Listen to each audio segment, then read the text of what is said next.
məşhur söz CIA bu hesabları izliyor. Yəni reallıqda həqiqətən də izləyirmiş. Bizi idarə eləyirlər, bizi aldadılar, bizə yalan danışırlar. Gerçəklər onlardadır, bizə yalanlar ötürürlər. Zarafat edir. 1969-cu ildən bəri hamımız barmağına doluyuz. Zarafat elə bir şey mümkün deyil axı. Yəni sübutlar belə də o Maxidən kənara çıxmayacaq. Maxidən yuxarı olmayacaq, qoz verədilər. İnsan beyni öz-özlüyüdür. Çox tənbəl orqandır. Minimum enerji xərcləyib maksimum nəticəyə minimum efor maksimum nəticə əldə etmək istəyir. Ümumiyyətlə düşünmək özündən bəlkə də mənə yaxşı bir səbəb deyil. Çox çətin prosesdir və çox enerji tələb edən prosesdir. Masonlar bizi idarə edir. Dibinə qədər getsən, mən hər zaman bir sual vermişəm. Yaxşı, masonlar bizi idarə edir. Gəlin internetə girək. Masonlarla bağlı milyonlarla video var YouTube-da. Gəlin istənilən bir kitab mağazasına girək. Masonlarla bağlı milyonlarla kitab var. Qardaş, masonlar bizi idarə edir. Kitablar burada nə işin var?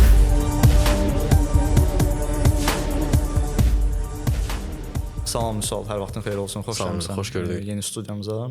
Xoş gördük. Səni çoxdan dəvət etmək istəyirdim. Mövzu da uyğunlaşdıqdan sonra dedim niyə də yox. Xoş gəlmisən bir daha. Xoş gördük. Çox sağ ol ki, dəvət elədin. Mənə bir spoiler vermək kimi çıxmasın, amma maraqlı bir mövzu dedin ki, hazırlamısan. Ümid edirəm ki, bu mövzu ətrafında maraqlı müzakirələr aparacağıq.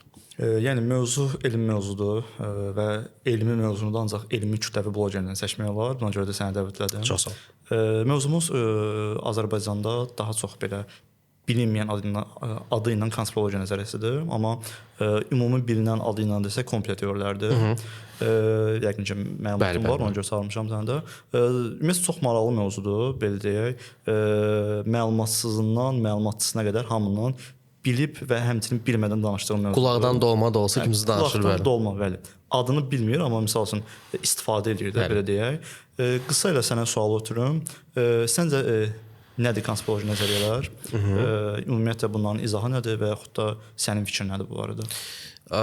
Əslində konspiroloji nəzəriyyələr indi Azərbaycanda bunun hər hansı bir konkret terminoloji bir tərcüməsi olmadığına görə Azərbaycan dilində belə konspiroloji nəzəriyyə kimi gedir, konspirologiya kimi gedir. Çünki beynəlmiləl adı budur. Rus dilində bu teoriya zagovaradır, türk dilində bu komplo teoriyasıdır ki, bu komplo da türk dilində deyil təbii ki, yəni fransız dilindən səhv etmirəmsə gəlmə bir sözdür. Əsas konspiroloji nəzəriyyəni loru dildə izah edəcəm ki, hər kəs başa düşsün. Amma məşhur bir söz var. Hamısı Amerikanın işləridir. Qaqa masonlar da falan bax. Mövzu olaraq məhz bu areol ətrafında fırlanır. Nümunələrlə bunu izah eləməyə çalışdım. Sadəcə COVID-19 virusu yayıldığı zaman çoxlu sayda söhbətlər gəzirdi ki, yox, bu bizi idarə eləmək üçündür, nə bilim, bizi evlərə qapatmaq istəyirlər, kimlərsə təmizləmək istəyirlər və s. və ilaxır. Bunun özü artıq bir komplo teorisidir, bir konspirologiyadır ki, güya biz insanlardan, xalqdan, insanlardan müəyyən bir qrup şəxs bir əməliyyatlar eləyir, bizdən gizlədirlər və bizi idarə edirlər. Misal üçün, bunlar hamısı masonların işidir, bunlar hamısı yahudilər, cudların işidir, yahudilərin işidir və s. Bunların hər biri belə ya elə, hamısı konspirologiya nəzəriyyəsidir. Yəni biz bir şeyi bilmirik, iddia edirik ki, filan kəs gizli şəkildə bunu idarə edir, sübut eləyə bilmirik. Deyirik ki, bu bizdən gizlədirlər. Tamam da sən bunu araşdırmadan, bilmədən, şey eləmədən deyirsən ki, bu idarə edir.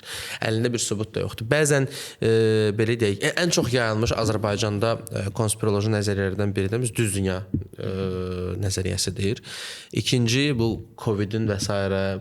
bizə çip soxacaqlar, qaqa və s. deyirlər. Ən çox yayılan buydu ki, bizə dərimizə necəsə damarlarımızın çip salacaqlar. Sonra ən çox yayılanlardan biri nə idi? Güya ki, bütün baş verənlər hamısı Amerikanın işləridir, Amerika bunları planlaşdırır. Ümumiyyətlə, konspirologiyanın ən zəif tərəflərindən biri sadəcə olaraq testdə və yaxud da ki, hər hansısa bir yoxlamaya dözümsüzlüyüdür. Yəni, misal üçün, bir-iki dənə sual verirsən, dərhal çökür. Ən azından niyə sualını verdiyi zaman konspirologiya nəzəriyyəsi çökür. Həqiqət payı varmı? Bəzilərində var. Misal üçün 2013-cü ildə Edward Snowden ən böyük konspirologiya nəzəriyyələrindən birini sübut elədi. Ki, Amerika hökuməti, daha doğrusu CIA bir çox insan barəsində məlumatlara sahibdir, bunları izləyir. Hətta ondan sonra 2013-cü ildən Edward Snowden'dan sonra hər kəs öz web kameralarını bağlamağa başladı. Çünki biz izləyir. Çünki faktiki olaraq izləyə bilər. Yəni CIA istəsə o məşhur söz CIA bu hesabları izliyor. Yəni reallıqda həqiqətən də Əslində izləyirmiş, bəli, belə bir şey mümkündür. Richard Nixonla da bağlı bir çox məsələlər vardı, Watergate əməliyyatları və ümumiyyətlə belə deyək də bizim əvvəllər inanmadığımız, amma reallıqda bəzi hadisələr baş verir ki, bunların çoxusu nə ilə bağlıdır? Çoxsu Amerika ilə bağlıdır. Ondan başlayaq. Doğrudan da hamısı Amerikanın işləri. Həqiqət payı var mı? Həqiqət payı var. Amerikada həqiqət payı. O da nəyə görə? Çoxsu nə ilə bağlıdır? Belə deyək, kimisə idarə etmək Amerikada ələlxüsus bu çox vacib bir şey. Çünki zarafat deyil, 50-dən çox ştat var. Bunların hamısı federativ bir respublikadır. Bunları var idarə etmək üçün demirəm ki, bu düzgün bir şeydir, amma məcburi dolayı yollara əl atırlar. Dünyanın istənilən bir ölkəsində bu praktika var. İstənilən bir ölkəsinə gedirsən, orada müəyyən xüsusi təyinatlı qurumlar var ki, səni rahatlıqla izləyir və sənin barəndə artıq dossiye də var. Hazırda isə buna ehtiyac da yoxdur. Niyə? Çünki hər birimiz telefondan istifadə edirik. Adı nə bilim, şəxsiyyət vəsiqəsi belə artıq fiziki heç bir mənasını kəsb etmir. Çünki hər bir şey artıq tətbiqlərdə də var. Bəli, yəni tətbiq bir dünyanın istənilən ölkəsində sən rahatlıqla telefon vasitəsilə, NFC ilə və s. təsdiq edirsən ki, mən filan kəsən biometrik bütün bilgilərini ötürə bilirsən. Ziyanı varmı? Bəli, ziyanı çoxdur. Bəzi mövzulara ziyanı çoxdur. Misal üçün autizm xəstəliyinin güya ki, peyvəndlər sayəsində yaradılması, autist uşaqların sayının çoxaldılması məhz peyvəndlərlə bağlıdır və s. Bunlar hamısı yalan söhbətlərdir. Bunların hətta bir-iki dənə videomda da belə deyək çökdürmüşdüm bu fərziyyələri. Fərziyyə də demək olmaz bunu. Bu cəfəngiyyatdır əslində qalsa. Hətta Lancet qəzeti belə səhv etmirəmsə 2015 idi, yoxsa 2012 idi yadımdan çıxdı, amma yadımdadır ki 2000-ci illərdə idi. O məqaləni yığışdırmışdı. Çünki Lancetdə ən belə hörmətli eliometrik bir jurnallardan biridir. Ora bir şey çıxırsa, buna maksimal dərəcədə inanmağa çalışırlar və güvənirlər. Ora bir məqalə çıxmışdı ki, güya ki, belə bir korrelyasiya var autizmlə əziyyət çəkən uşaqlarla, onların peyvəndi ilə bağlı əlaqə var. Amma bir çox həkimlər, bir çox immunoloqlar, infeksionistlər və s. bunu araşdırandan sonra gördülər ki, bu adı yadından çıxıb həmən şəxsin kim ki iddia edir ki, peyvəndlə autizm arası əlaqə var. Həmən şəxs cəmi 12 uşaq arasında aparıb bu araşdırma ki, uşaqlarla özlərindən yox, onların valideynləri ilə aparıb bunu araşdırma ki, ümumiyyətlə belə bir şey olmamalıdır. Bu birbaşa olaraq cherry pickingdir, bütün belə deyək, elmetrik məlumatlara belə deyim, bilmədən yanaşmaqdır. İkincisi də ki, sənə sərf eləyən, sən maraqlı olduğun nəticələri özünə belə deyək, məqalədə istifadə eləmək, yəni bu obyektiv deyildir. Sonraki araşdırmalarda, hətta axırıncı Daniyada təqribən 6,5 milyona yaxın bir uşaq arasında aparılan, üzərində aparılan araşdırmada necə nəticələr əldə olundu? Hər kəsə şeylər vuruldu, peyvəndlər vuruldu və onların arasında peyvəndlərlə autizmin arasında hər hansı bir korrelyasiya tapılmadı. Çünki 6 milyon uşaq arasında cəmi 3%-də autizm vardı. Ki autizmin demək səbəbləri tamamilə başqadır. Peyvəndlə hər hansı bir əlaqəsi yoxdur. Olsaydı bu 6 milyonun niyə 3% var? Məsələ budur, ciddi bir rəqəm yox.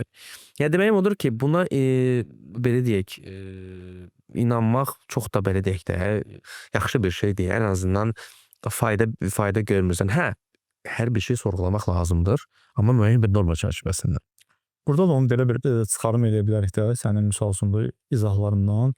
Birincisi, zarafatca belə bir tərif verməyə var ki, konspiroloji nəzəriyyələrə. Konspiroloji nəzəriyyələr əslində hər kəsin dünyəvi öz aralarında elədiyi qeybətdir bir-növ.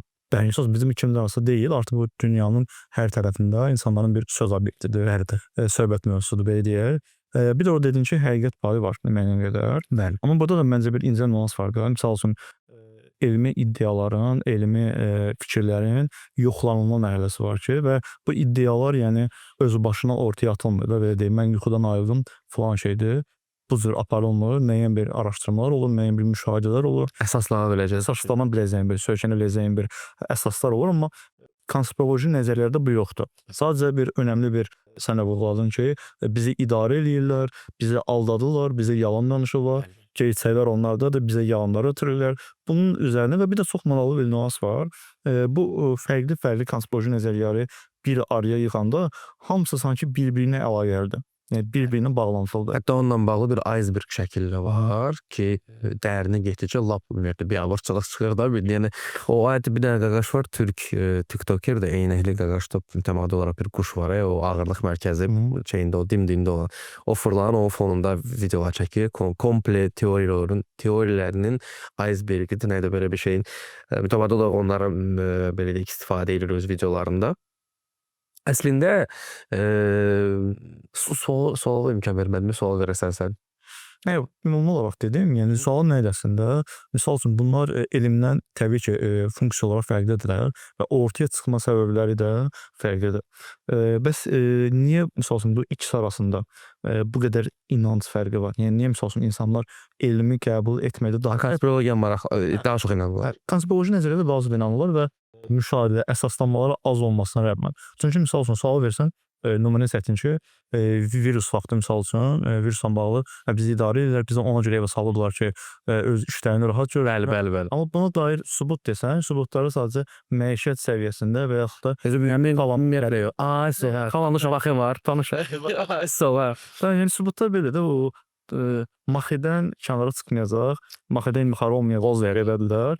Bəs niyə o zaman bunlar bu qədər rəğbət görür insanlar? Mən buna bilsən necə cavab tapıram əsla öz beynində. İnsan beyni öz-özlüyüdür. Çox tənbəl orqandır.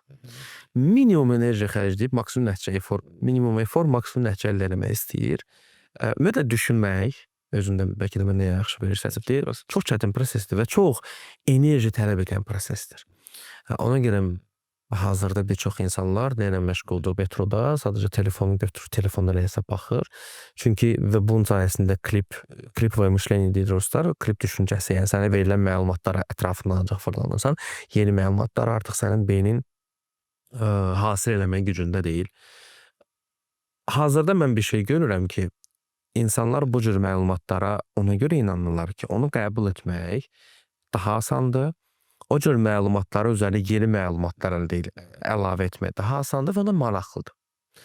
Elmi məlumatların ən pis tərəfi, belə deyək, show business tərəfdən gəlsək, baxsaq da bunların show tərəfi yoxdur.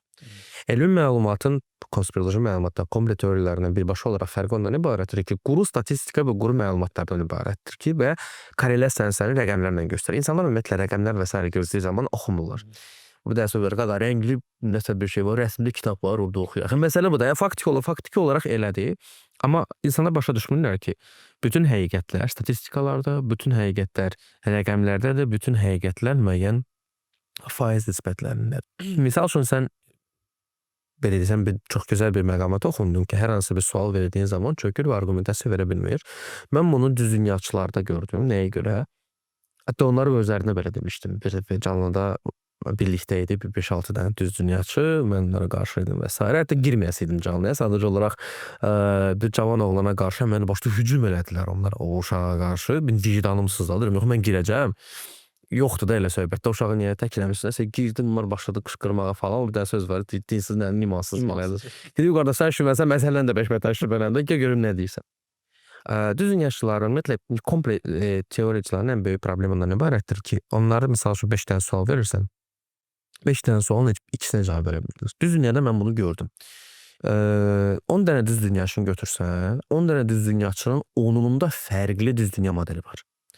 Misal üçün, o da nədən irəli gəlir? Mən sənə deyim, bir dənə sual verirsən ona ki, düz dünyada okey, düz dünyadsa, bir dənə sual verirsən ki, bu niyə belədir?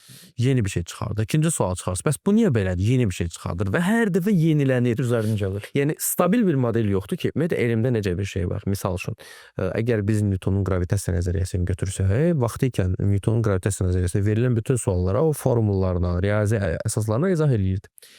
Yeganə onun izah eləyə bilmədiyi məsələ yüksək kosmik sürətlərdə gravitasiyanın çalışmasıdır. Hətta məhz bunun sayəsində, buna görə Newtonun hesablamalarında belə bir şey vardı. Merkuri ilə Günəşin arasında bir daha planet var idi. Onun hesablamalarında planetin də adı vulkan idi. Çünki o kosmik, belə deyək, sürətlərdə, kosmik, belə deyək, səma cisimləri arasında olan gravitasiya tam da izah edə bilmirdi. Sürət məsələsi vardı. Einstein gəldi, dedi ki, qardaş, bu suallara cavab verə bilir. Mənim nəzəriyyəm bu sual cavab verə bilir. Ona əvvəl inanmırdı, ha, bana geçişlə məşğul ol falan. Bəs sonra gördülər ki, o orada cavab verir. Bir dənə sual, 5 dənə sual. Nəzərə dəyişmir, nəzərə stabildir. Bütün suallara değişmədən cavab verirsə, biz artıq bunu elmi həqiqət olaraq qəbul edirik. Kompüter teoriyalarının problemi ondan ibarətdir ki, sən hər yeni sualda bu nəzərə stabil qalmır, dəyişir. Yenilənir, esnek də türklər demişkən. Plastilin kimi əzib büzə bilirsə, Verilən suala görə öz dəyişir, xıqlaf, bu qələmin kimidir. Bu qələmin kimidirsə, demək ki, bu stabildir. Demək ki, burada həqiqət də oynaq bir şeydir və mən buna niyə inanım? Yəni bizi bir şeyə inanmağımız üçün bu stabil, dəyişməz, əsaslı hər bir suallara argumentli şəkildə cavab verməlidir. Heç bir kompüter teorisi mənə bu deyil. Misal üçün şey götürək də biz masonlarla bağlı. Masonlar bizi idarə edir. Dibinə qədər getsən, mən hər zaman bir sual vermişəm. Yaxşı, masonlar bizi idarə edir. Gəlin internetə girək. Masonlarla bağlı milyonlarla video var YouTube'da. Gəlin istənilən bir kitab mağazasına girək. Masonlarla bağlı milyonlarla kitab var. Qardaş, masonlar bizi idarə edir. Bu kitablar burada nə işi, niyə var? Nə bilim, istənilən bir ölkədə, Azərbaycanda mən bildiyim qədərilə mason lojası və s. rəsmi şəkildə qadağandır, bildiyim, bəlkə də səhv deyirəm. Amma Azərbaycanda yoxdur. Bütün digər xarici ölkələrdə əməli başlı rəsmi şəkildə mason lojaları var, cəmaət orada iştirak edir və s. Belədirsə, bundan biri bir şeymiş ki, bizi idarə edirsə, niyə hər bir şey ortalıqdadır? Hardadır bu şeyi biz bilirik? Niyə biz bilirik də? Məsələ budur. Şeymişkən, əgər doğrudan da idarə edirlərsə, bunların PR-ında problem var. Doğrudan da. PR-da problem var da, bu nəsə düz getmir. Və yaxud da illuminatiləri götürək və yaxud maraqlı bir söz var, sözünü kəsmək ki, vurursa. O evdə uzanan bir 40 yaşlı, 50 yaşlı dayı əlində çay bizi idarə edirlər. Videolar var. Yəni heç kəs bilmir. Bir şey olmalıdır, amma mən bunun tanışmaq var o mənim. O deyil. Hə, yəni şeydə masonlarda işte tanışmaq o mənim deyil. Məsələ istənilən bir misal üçün atıram, götürən şeyi də ən məşhurlardan biri neydi? Qızıl milyard. Bizi idarə edirlər, bizə filan şey eləyəcəklər, bəhmən şey eləyəcəklər. Qızıl milyard bizi 1 milyarda salacaq. Hə, bizi 1 milyarda salacaqlar. O 1 milyarddan nə bilim ki, yemək çatmayacaq məsələsi var da, yer kürəsində çox qıtlı şəkildə, qısıtlı şəkildə yemək ehtiyatları var. Bu da bizə yetərli. Bizim sayımızı fərqli dolay yollarla milyarda salmaq istəyirlər ki, bu özü-özlüyündə ümumiyyətlə məntiqsizdir.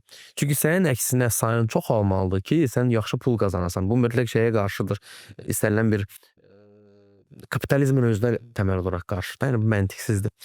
Sayın az olduğu zaman bir şey demişlər, kim fəhl eləyəcək? Ən belə yaxşı adamlar qalacaq. Tamam, kim fəhləşir verəcək? Bu yaxşı deyir, sən bəy, mən bəy, bu bir şey demişkən. İnəkləri kim? Ya sən ağa, mən ağa, bu inəyi kimsiz, kimsə ağa. Məsələ budur. Yəni, ancaq bunlar saxlayacaq. Bu necə proseslər baş verəcək? Onun sonrasını görürlər. Yox, hamımızı qıracaqlar. O ən belə yayğın mövzular. Ən yayğın ifadədir. Və problem də ondan ibarətdir ki, əfsuslar olsun ki, bu cür şeylərə inanan insanların çoxsu da birinci sorğulamada əməliyyatı yoxdur. İkinci məsələ, elementar biliklər o qədər də güclü deyil. Yəni, ümumiyyətlə hər bir şey məhz bilgidən irəli gəlir. Çünki sən hər şey, çox şey öyrəndiyin zaman artıq sorğulamağa başlayırsan. Çünki sən Dunning-Kruger sindromundan əziyyət çəkmirsən, belə deyim, cahil cəsarət deyirlər də, buna belə deyil, Laura deyirlər desək, bir dənə şey oxumusan və yaxud ümumiyyətlə oxumursan, hər bir şey bilirsən. Yoxdur elə söhbət. Yəni, sən oxuduqca bilirsən ki, mən nə qədər az şey bilirmişəm. Gəlirsən, oxuyasan, araşdırasan, məlumatlanasan ki, başa düşürsən ki, sən bildiyin ümumiyyətlə işləymiş. Bunu eləyən insanlar ümumiyyətlə kompüter teoriyaları və konspiroloji nəzərə bunlara inanmırlar. Problem məhz buradadır. Burada deməli, bu son ifadələr və dəstək olaraq bizim birinci podkastda Yalçın bəyin sual verdim ki, izləyicilərə son sözünüz nədir? O çox yaxşı bir ifadə səsləndirdi ki, tövsiyə edirəm ki, sizin fikrinizə zidd olan, sizin qəbul etmədiyiniz düşüncələri öz izləmələrinizə alın. Yəni, onu izləyin ki, bir şey inanmağa yox, inanmamağa çalışın ki, artıq onu sorğulaya biləsiniz. Çünki hər düşüncənin, hər fikrin təməli birinci sorğulamaqla başlayır. İnanmamaqla başlayır. Bir də çox yaxşı nöqtəyə toxundun orada. Dedin ki, beyin çox tənbəldir və həqiqətən dedir ki, elmdə elmi biliklərə sahib olmaq üçün sən araşdırmalısan, sorğulamalısan.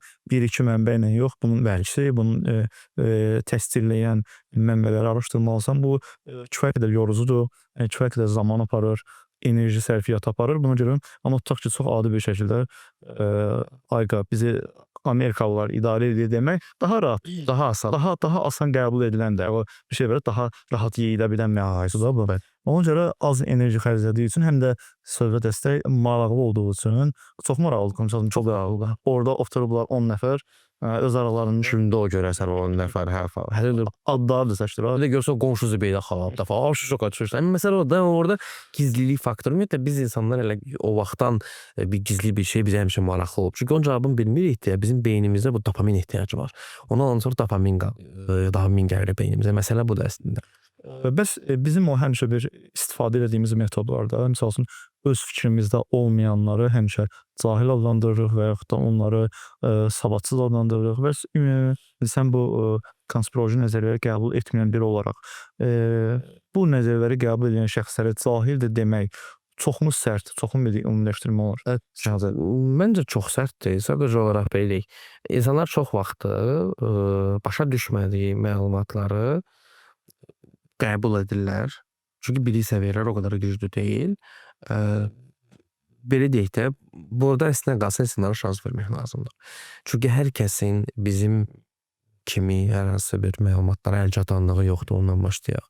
İkinci, bizim kimi vaxtı yoxdur, belə deyək, gitsin, araşdırsın. Üçüncü, səbri yoxdur.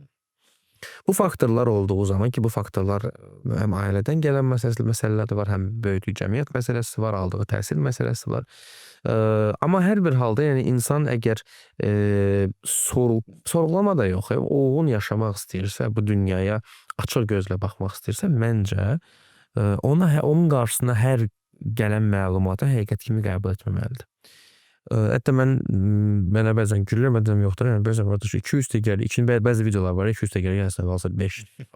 Onlara belə baxıram ki, görün doğrudan da bəlkə mən səhv edirəm də, bəlkə doğrudan da 200 təgərli ki, 4 falan deyil, 5. 4 deyilmiş. 4 deyilmiş. Hətta arqument kimi yazılar, 200 təgərli ki, həmişə 4 deyil. Nətər yəni qədər kosmosun hər yerində bu 4-dür də. Hər bir halda bunu belə sorğulamaq lazımdır. Bəzən ki, o beynini mütəmadi olaraq məşq elətdirəsən. Sən beynin müəyyən bir məlumatı öyrəşdiyi zaman konfor zonaya düşür. Və konfor zona kimi beynimiz üçün və ümumiyyətlə beynin inkişafı üçün ziyanlı olan ikinci bir şey yoxdur. Ciddi deyirəm. Beynimiz mütəmadi olaraq stressdə olmalıdır, beynimiz mütəmadi olaraq işlək vəziyyətdə olmalıdır ki, onun o beynin əyriləri var da, əsas o intellekt deməz o əyri, nə qədər çox əyrisi varsa, nə qədər çox körv deyirlər, o körvü nə qədər çoxdursa, o qədər yaxşı deyil. Sən beynin kürdəmiri yolu kimi düppələm düzdürsə, bu stol kimi, bu belə deyək, hamardısa, sən yəni hər hansı bir intellektdən ümumiyyətlə danışmağın mənası yoxdur. Yəni hər bir şeyi həqiqət kimi qəbul edirsən, sadəcə olaraq verilən məlumatlarla yaşayırsansa, sənin hər hansı bir, ya Descartes sənə baxıb ağlayardı. Açıq deyək də, yəni. Deyir ki, qardaş, mən bu boyda iş görürəm, sən də hər bir şey həqiqət kimi qəbul edirsən. Məsələ budur. Nə etmək olar? Sadəcə olaraq müalicələndirmək ki, bununla məşğul olmağa çalışıram. Mən də, Oğuz da, Sərocun da, Arif. Hərəmiz fərqli sahələrdə biz bunu etməyə çalışırıq. Fəlsəfi nöqteyi nəzərdən, dini prizmadan belə bəziləri sorğulamağa sövq edirlər insanlar, istər elmi prizmadan sorğulamağa sövq edirlər. Fərqli prizmalardan sorğulamaq lazımdır ki, sən məsələnin onun tərəfinə baxsın. Mənim atamın çox gözəl bir sözü var. Əgər sən bir şey qəbul etmirsənsə, qəbul etmədiyin şeyi qəbul edən insandan daha yaxşı araşdırmalısan ki, onu inkar eləyəsən. Bəli. Yəni, bu misal üçün də atıram. Fizikanı qəbul edəmirsən. Yox, yalan söhbət. Sən fizikanı o qədər yaxşı bilməlisən ki, bunu inkar eləyəsən. Deyirsən ki, yox, qardaş, burada bu səhvdir, burada bu səhvdir, burada bu səhvdir. Qardaşın 3 sinif təhsili var, elektrik işləyir. Deyir, yox, qardaş, fizika səhvdir. Qardaş, sən nədən elektrik işləyirsən? Əgər sən elə bildiyin o oxumadığın fizikanın sayəsində işləyirsən, məsələ budur. Və yaxud da elementar şeylə gəl. Bir dəfə yadımdadır bir elektrik mənə güya fizikanın səhv olduğundan danışırdı. Ona dedim, qardaş, tamam da, sən deyirəm, dəri əlcə geyinirsən. Deyir, hə. Deyirəm, niyə dəri əlcə geyinirsən? Fizika səhvdir axı. Nə dəxlisi var? Deyirəm, qardaş, dəri əlcə niyə geyinirsən? Çox keçirmir də. Deyirəm, nədir ona? Deyirəm, dielektrikdir də bu. Deyirəm, əgər sən dediyin fizika səhvdir, sən o inkar elədiyin fizikanın qanunlarına niyə istifadə edirsən? Məsələn, burada təməldə bunlar öz dediklərinə əks çıxırlar. Əks çıxır. Yəni, bu sadəcə olaraq insani faktordur. Biz özümüz, ümumiyyətlə, biz bu işi görürük və s. Amma zorla kiməsə sən xoş ola bilməzsən. Sən sadəcə olaraq dəvət edə bilərsən bu yola. Argumentləri göstərə bilərsən. Artıq seçim onun özündədir.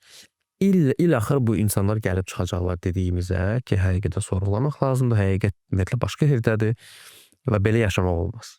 mən niyə görə cahildir sözünü işlətdim? Çünki bu sahələrdə sadəcə sadə insanların arqumentləri yoxdur. Hətta kifayət qədər ciddi elm insanlarının da bu cür müdafiələri olur. Məsəl üçün ən çox hansı mövzularda görülür? Bildiyin kimi iqlimlə bağlı qlobal istiləşmə olur, deyilir.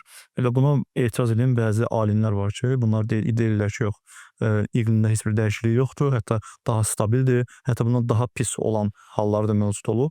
Yəni nə demək istəyirəm? Cahillik tam olaraq mən bu nəzərləri qəbul edirəm, demək cahiləm deyə bir şey yoxdur.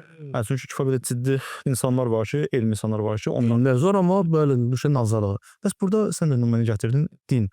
Bəlkə də bu sualın bəzi inancları qızıqlandıracaq, amma sadəcə oxşarlıq baxımından sənin fikrini almaq istədim. Din və bu cür nəzərlər. Bunlar hardasa bir-birinə oxşayırmı təməldə, yoxsa çünki yəni ikimiz də inancsızdıq və ikimiz də bilirik ki, dini ideyaların, fikirləri də daha çox belə deyim, insanlar tərəfindən və yaxud da tarixi prizmada, tarixi mərhələdə yaranmış, dildən dilə ötürülmüş fikirlərdir, hansı ki, mif anlayışlarından ötürülmüş anlayışlardır. Və müəyyən qədər oxşardır hardasa iki belə deyək anlayış. Onların mənim şəxsən, mən öz təcrübəmdən irəli gedəcəm. Onların birlikdə olduğu fərqli konspiroloji nəzəriyyələr var. Misal üçün düz dünya. O da yəni birbaşa dinlə yox. Məsələn, mən buna dini prizmadan yox, insanların bu dində nəsə axtarmasını bağlı. Misal üçün düz dünyaçılar deyir ki, qardaş, belə deyil, elə deyil. Zəriyyət surəsinə istinad edirlər ki, orada yazılır ki, biz dünyanı xalça tək düz etdik, nə bilim nə və s. Ona görə dünya düzdür. Əslində çox köklü əsaslı belə deyək də din xadimləri də var. Bunun üzərində ki, qardaş, burada tamamilə başqa bir məna var. Xalça ömrdə yaxından uzaqdan əlaqəsi yoxdur. Başa düşdün? Məsələ budur. Hər kəs belə deyək, baxır, öz ağlında olanı istifadə etməyə çalışır və əslində bunu eləməklə öz dinlərinə qarşı belə deyək, böyük təhqirmi deyək və yaxud da bir ləkəmi yaxırlar öz dinlərinə. Özləri bunu anlamadı. Və öz dinlərinə qarşı negativ reaksiya yaradırlar əslən qalsa. Bu yeri gəlmiş ki, tək İslamda deyil ha. Bunun hətta İslamda buna tam əks gedən insanlar var. Əksinə ki, siz niyə İslamı istifadə edirsiniz burada? Bunun ümumiyyətlə yaxından uzaqdan əlaqəsi yoxdur. Bunu ən çox edən xristianlardır. Çünki İncil kimi bunu müdafiə edən bəlkə də ikinci dini kitab yoxdur. Braziliyada, təkcə Braziliyada 10 milyon şey var, düz dünyaçı var. Və çoxsu da şeydir, katolikdir. Çoxsu da xristiyandır. Ki bunun sayəsində bir çox insanlar da sən bilirsən, yandırıblar, öldürüblər və s. və axı. Qalleyo belə şey demişkən başında çatlayıb bu. Giordano Bruno yandırıblar. Son videonu deyəsən bax. Bəli, Giordano Bruno ilə bağlı son videom. Ondan qabaq deli Qalleyo barəsindədir ki, o hələ də fırlanır. Məsələ budur. Yəni dini prizmadan oxşarlıq var. Bilirsiniz məsələ nədir?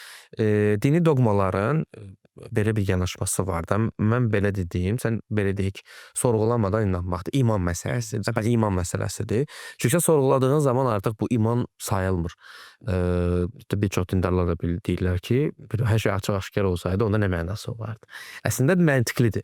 Sən o dünyanın o bir tərəf belə deyək də, o biri dünyada bir şey gözləyirsən, bir reward, İngiliscə demişkən, bir elədiyin əməllərə görə bir qarşılığını gözləyirsən. Okey, amma yəni bunun konspirologiya dərsinə qalsa, oradan çıxmır, sadəcə olaraq bəzi hallarda poxpoxlanır.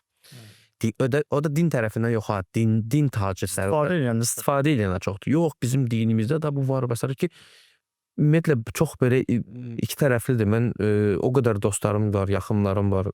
Bəs düz belə deyək də, müsəlmanlar ki, deyir ki, qardaş, belə söhbət yoxdur dində ümumiyyətlə. Əksinə, həmin dövr də necə olur da, əgər düz dünya edirsə, necə olur ki, bəs İslam xəritəsində biz dediyimiz belə deyək, İslamın qızıl vaxtları, o periodda necə olur ki, adamlar ulduzlarla ölçümlər aparırdılar, yer kürəsinin doğrudan da kürə olduğunu bilirdilər, hesablamalar ona görə aparılırdı. Belə olsaydı, onlar deyərdi ki, düzdür. Heç bir o vaxtın xəritəsində bunlar yox idi. Osmanlı imperiyasında belə hər bir şey yuvarlaq dünya əsasında gedirdi. Piri Reisin və s. xəritələri və s. götürsə, hər şey yuvarlaq dünya əsasında gedirdi. Bunu yenə deyirəm, bu biraz iki tərəfli məsələdir, iki başlı məsələdir. Bundan sadəcə olaraq belə deyək də, dinli dogmalar istifadə edirlər nəyə görə? İnsanların yaralı da yox, sarı simlərə toxunmaq istəyirlər ki, bax dinimiz də bunu deyir. Halbuki yəni, ümumiyyətlə böyük problem nədir Azərbaycanda? İnsanlarımız öz misal çatdıram, özünə müsəlman deyir. Ki yeri gəlmişkən statistikada onu göstərir ki, ən çox özünə müsəlman deyən amma heç bir dini doqmalara riayət eləməyən ölkə birinci yerdə Azərbaycandır. Bunu mediada çox səhv göstərilir ki, ən çox non-teist olanlar. Non-teist məsələsi deyil. Bu əslində qalsın non-teist məsələsi deyil. Bu sadəcə olaraq məsəl üçün adama sual verirlər ki, sən özün müsəlman deyil. Məsəl üçün atıram, müsəlmansansa, İslamın dediyi müəyyən doqmalar var. Onlara edirsən mi? Yox, etmirəm. Bu non-teizm kimi yazdılar ki, hə, okey, bu hər hansı bir doqmalara riayət eləmir. Media sadəcə olaraq elə sızdırılıb ki, ki Azərbaycanın 80% isə şey deyil, dindar deyil. Əslində burada yanaşma fərqlidir. Burada yanaşma odur ki, bu adam dini dogmalara riayət eləmir. Burada maraqlıdır. Bunu kim çox maraqlı? Diamond Temanın çox gözəl sözü vardı. Deist müsəlmanlar. Mən o vaxtda hər dəfə beynimdə bu ad fırlanır ki, mən bunu necə adlandıra bilərəm? Diamond Teman çox qəşəng bir sözdür. Nə qədər də mən bəyənməsəm də Diamond-ı, bəzi şeyini hətta mən çox vaxt deyirlər ki, Diamond Teman oxşarsan. Qardaş, mən ümumiyyətlə özümü agnostika elan elədiyim zaman mən Diamond Temanı tanımırdım. Ondan başlayaq, ürəyim doldu həqiqətən. Diamond Teman doğrudan orada çox gözəl bir sözdür ki, buna deist müsəlmanlardır. Allahın olduğuna inanırlar. Amma deyir o biraz qəliz məsələdir. Gündə 5 rükət, gəl 5-də say. Sol, hə, deyir ayda ildə bir namaz, onu da şeytan qoymaz məsələsi. Deyir ki, yox, mən inanıram. Amma onu sərf eləyəndə İslamdan bir nümunə gətirir, Qurandan bir nümunə gətirir. Başqa vaxt amma qəşəng keçir. Yaxşı bir söz var o da. Əsas odur ürəyin təmizdir. Əsas odur ürəyin təmizdir. Məsələ odur. Bizim ümumiyyətlə problemimiz ondan ibarətdir ki, biz müqəddəs sahələr nəyəsə müdafiə edirlər, amma müdafiə edildikləri kitabı oxumurlar. Bu zamanlar artıq bax, bu cür konspirologlar, din tacirləri, konspirologiya tacirlər sadəcə olaraq bundan istifadə edirlər. Dinimizdə də bu var. Bu da sorğulamaydı. Varsa, görəkdə nə deyirəm ki. Problem ondadır. İnsanlar sorğulasa, insanlar öz kitablarını oxusalar, deyirlər ki, qardaş, bir səhər nə var? Mənə burada yalan satmağa çalışma, dində belə söhbət yoxdur. Məsələ budur. Adamlar öz kitabını bilirsə, problem olmayacaq. Nə pis o hala ki, mən dinsiz olaraq bilirəm ki, qardaş bunların kitabında yoxdur. Adama bu yaxınlarda bir video çəkim. Bu yaxınlarda dedim, 200 ayından qabaq. Ki, qadınlar kişilərin qabırğasına yaramıyıb. Quran adı çəkilmir, İslamın adı çəkilmir. Yaxından uzaqdan, ümumiyyətlə, qabırğa mövzusunun İslamda yoxdur. Bu Tövratdır, bu İncildir. Əsas burada fırlanır. Bibliyada məsələ fırlanır. Müsəlmanlar özlərini əl qatıblar. Daha doğrusu müsəlmanlar özlərini müsəlman deyənlər özlərini əl qatıblar. Çünki bir çox müsəlmanlar yazıyor ki, düz deyirsən. Belə bir söhbət yoxdur Quranda. Quranın qabırğa sözü yoxdur qardaş bununla bağlı. Tamamilə başqa cür izah olunub da insanın yaradılışı və s. Bu əsasən şeydən gəlir. Hətta bir məşhur xanım vardı, Məsih dirildi sözünü deyən. O belə şeyh yazmışdı videonun altında. Belədir. Dedim, xanım, tamam da, sən inanırsan, mən sonra inanacaq bir şey. Mən ona mif olaraq baxıram. Çünki elm bizə tamamilə başqa bir şey deyir. Mən demirəm ki, sən pissən, nə bilim, nəsən. Deyirəm ki, qardaş, bu mifdir, mən buna inanmıram. Elm bizə başqa şey deyir. Amma müsəlmanlar niyə özünə əl qatdılar? Yenə deyirəm, dönə-dönə. Müsəlmanlar özünə müsəlman deyən deistlər özünə əl qatdılar ki, sən Qurana deyəm, qardaş, özüm də şəhərlərdə artıq məcbur eləməm, özüm məcbur oldum yazım ki, qardaş, bu belə deyil. Quranda ümumiyyətlə heç bir şeydə yoxdur, heç bir ayda qabırğa məsələsi. Bir dənə səhv etmirsə, hansı bir hədisdə var.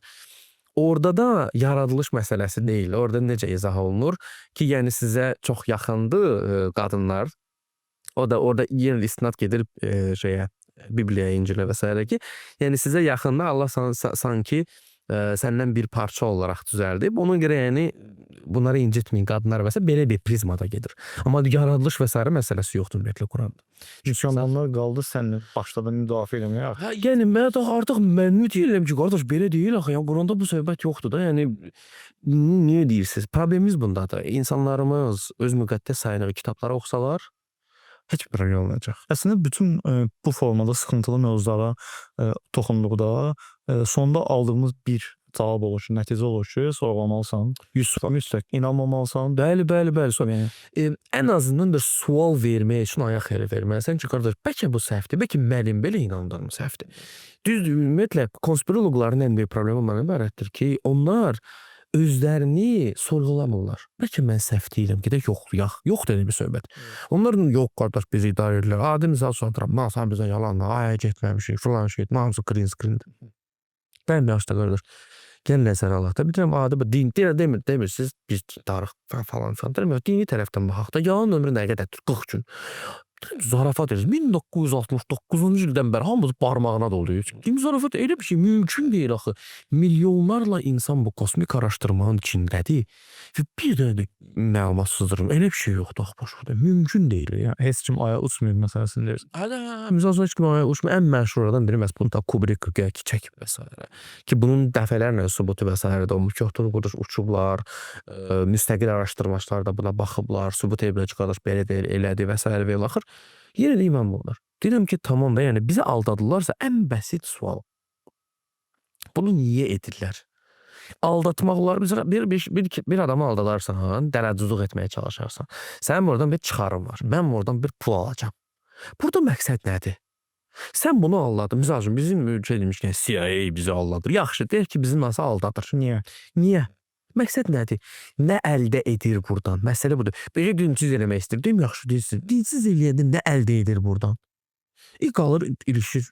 Deyim, qardaş, dinsiz eləməklə heç nə şey eləməyəcək. Əksinə dindar eləməklə bəzi insanlar sizi şey eləyirlər, istifadə edirlər, ora filan qədər pul gətir və s. Sonra o pullar müəyyən xaricdən biz bunu dəfələrlə görmüşük. Zakir Naik'ın bir çox hesabları da desə Malayziya belə buraxmamışdılar onu, çoxlu sayda offshore-larda hesabları vardı və s.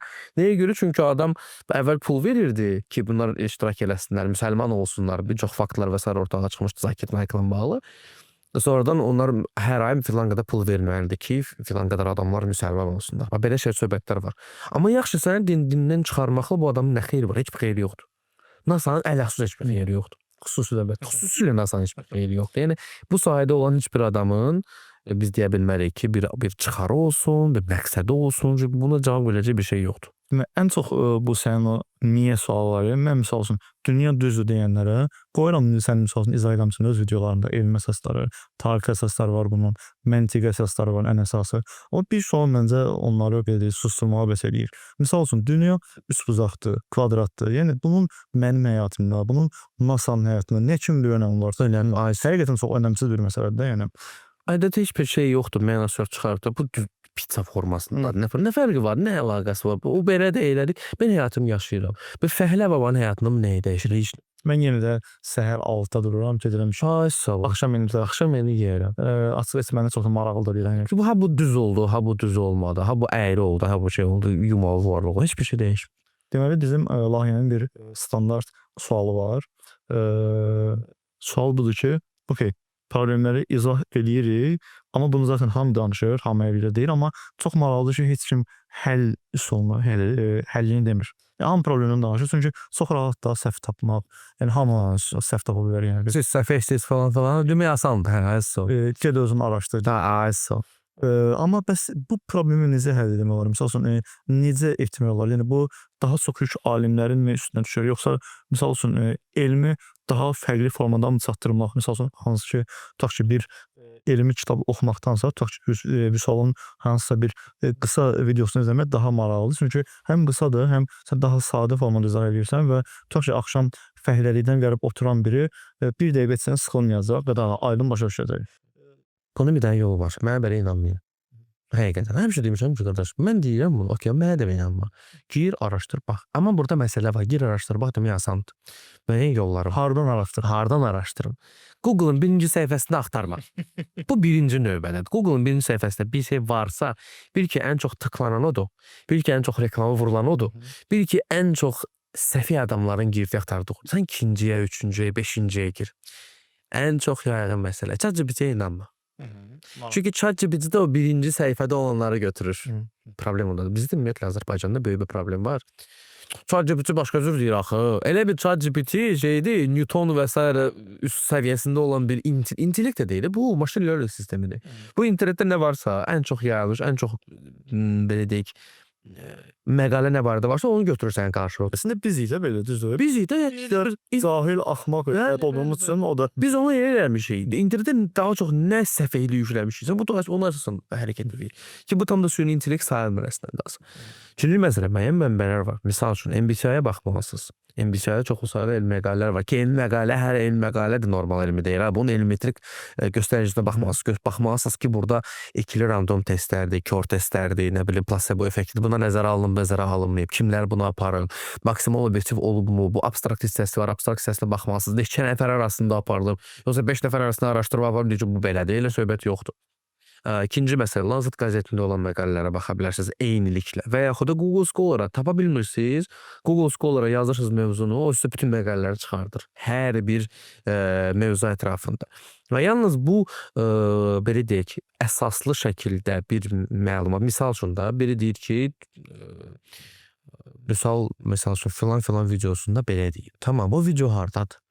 O video yoxdursa, sadəcə ağızda bu söhbət gəzirsə, demək ki, bu sübut deyil. O video varsa, biz artıq onun autentikliğini müzakirə etməliyik. Bu süni intellektlə düzəldilmiş bir videodur, yoxsa bu oradan da biz o tərəfində hazırlanıb paylaşılıb. Bunu yoxlayırıq, yoxlama tarixinə baxaraq və s. və ilaxır. Müəyyən metodlar var. Buna köklü şəkildə yanaşmaq lazımdır. Köklü şəkildə bunu araşdırmaq lazımdır. Misal üçün, ən çox yayılmış bu yaxınlarda yeri gəlmişkən məsələ ortaya çıxmışdı ki, güya məktəblərdə balaca mişqa formasında narkotiklər paylayırlar məktəblərdə. Biz ondan başlayaq ki, Azərbaycanın güya. Bir xanım bunu paylaşmışdı. Mən doğru dözmədim. Mən də övladım məktəbə gələcəkdi bugün sabah, indi artıq 1-ci sinifdədir. Və mən bir müəllim övladı olaraq mənə ümumiyyətlə çox pis təsir etdi. Dedim, ondan başlayaq ki, mən bir valideyn olaraq atam məktəbdə işləyir. Mən o məktəbə girə bilmirəm, çünki qapı bağlanır. Mən uşağımı yalnız məktəb dərs qutaranda uşağım çıxır, mən onu qəbul edirəm. Mən valideyn mən buraxılmıram içəri. Bu nətər olur məktəbdə narkotik paylaşımı? Bu birinci məsələ. İkinci məsələ, şəkil istifadə edirlər. Şəkili də gərək araşdırasan. Search by Google deyilən bir şey var. Araşdırsan, tapırsan, görürsən ki, bu şəkilin mənbəsi Qazaxstandadır. Qazaxstanda eyni şəkil istifadə edilir. Qazaxstandakı bu fake-dir. Oradan da tapırsan ki, hansısa Amerikada bir jurnalda istifadə olunub bu şəkil. Nə bilim, ümumiyyətlə nə Qazaxstana aidiyyəti var, nə Qazaxstana gəlib çıxıb bu söz. O jurnalda ciddi bir jurnal deyil. O jurnalda hər hansı bir jurnaldır ki, biz filan formada, nə bilim, tabletlər, narkotik tabletlər hazırlayırıq. Sözüm belə bir şeydir. Qeyri-ciddi bir şeydir. Məsələ də budur. İnternetdə bir şey var, bu dərhal haya çıxır. Araşdırmaq lazımdır. Çox, əslində qalsa 5 dəqiqə, 10 dəqiqə, 15 dəqiqə vaxt gedəcək. Amma ən azından sən biləcəksən ki, bu mən yalan danışmağa çalışır. Və sən rahat olacaqsan ki, mən həqiqəti tapdım. Əslində qalsa çox əla bir hissdir. Sən aldanmadın, sən vaxtın bir şübhə ilə yanaşır. Hər bir halda şübhə ilə yanaşmaq. Çünki belə bir söz var, pessimistlər dünyanın ən çıxarcı insanlardır. Deyir, niyə görə? Çünki pis olsa bunlar haqlıdırlar. Pis olmasa yenə udurlar. Nə dəxlisi var? Mən skeptik yanaşırdım, yenə də hər şey yaxşıdır. Məsələ budur. Ona görə də hər bir halda maksimal skeptik yanaşmaq lazımdır. Hər deyilən şey inanmaq lazım deyil. Əgər xüsus bir çox dövlət deməyək də, televiziya adı altında çıxış edən bəzi qurumlar var. Onlarda da belə çox olsaydı yalan məlumatlar və s. yayılıb. Ya tam yalan da olmasa, tam düzgün məlumatlar yayılmayıb. Problem də ondan ki, bir çoxlarını mən artıq vaxtı ilə ifşa eləmişəm, onlara səhvlərini üzərinə vurmuşam ki, qardaş, burada bu səhvdir, burada bu səhvdir, burada bu səhvdir. Nəyə görə ki, araşdırma oxumur. Jurnalistlər də çox da veclərini dövündən nə lazımdır? Klik. Nə qədər clickbait çox oldu? Niyə? Çünki orada pul qazanır. Məqalələr buradan qazanır, onlara baxırlar, baxdıqca reytinqlər artır, reytinqlər artdıqca reklam verən reklam almaq istəyən şirkətlər artıq 5-ə 15 manat deyir. Hər şey açarı puldur məsələn. Sadəcə hər ağ xalat geyinənə həkimdə nə olmuş? Ümumi olaraq belə baxıram, bu videonun ümumi ana fikri sorğulamaq lazım deyil, inanmaq lazım deyil. Ancaq skeptik, ancaq o bizə belə inanmasın. Bəli, mənə də inanmadan, nə olsun ki, misal elmi kütlər bu ki, yalan danışır. Peki ağzına gələn danışır, bilmirlər danışır. Elə ancaq ChatGPT-dən istifadə edir. Böyle bir şey oldu. Düşünürəm ki, ətraflı şəkildə izah edə bildim. Maraqlı oldu mənim üçün də. Təşəkkür edirəm mənə çağırdığın üçün. Ürəyim doluydum mövzuda. Yer axtardım ki, ürəyimizi boşalda. Çox sağ ol ki, bu şəraiti yarattın. Təşəkkür edirəm sənə, minnətdaram. Minnətdaram sənə. Ümidvaram ki, növbəti mövzularda da səni çağırıram. Sevərək. Bilgiləri bölüşərsən bizlə, izləyicilərlə. Son olaraq ürək sözlərini izləyicilər. Yenə son olaraq sadəcə onu deyə bilərəm ki, hər deyilənə inanmayın, sadəcə olaraq sorğulayın, çünki həqiqət yalnız sorğuladığımız zaman ortaya çıxa bilər. Əla. Olur, çox sağ ol. Təşəkkür edə bilərəm. Görüşürük.